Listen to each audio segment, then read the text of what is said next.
When I first found these old people, for 3 days they'd only had water. When I saw her cooking in a little pot, she said to me, "I'm cooking." And I said to her, "What are you cooking?" And she said, "Bear." Now, bear is water. And I said, "Water with what?" And she said, "Bear Dave, just water," she said. So after much discussion, I found that for 3 days they'd had only water.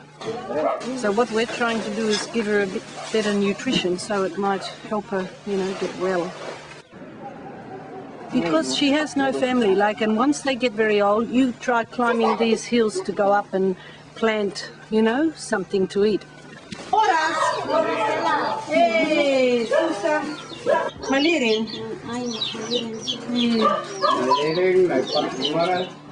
But now Aurora's broken her leg, so she can no longer walk. Now, Nadia. Malirin ka, Manas?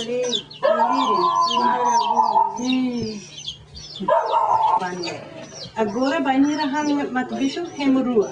Vai remedia iratan nomos kalan iratan. So that's why we try to take things like fish.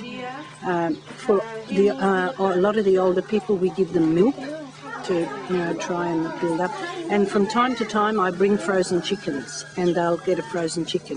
They've got nowhere to keep it, but they can cook it for that day.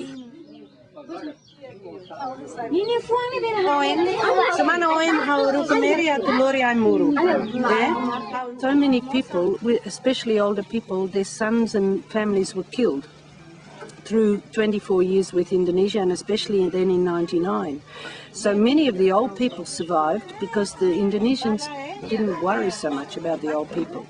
And in the mountains, they were killing men and they would kill young people, but often the elderly. I know one old lady who saved her life by standing behind the door. She was so thin, a bit like Amelia. They pushed open the door like here, and she stood behind the door, and they thought no one was in the house.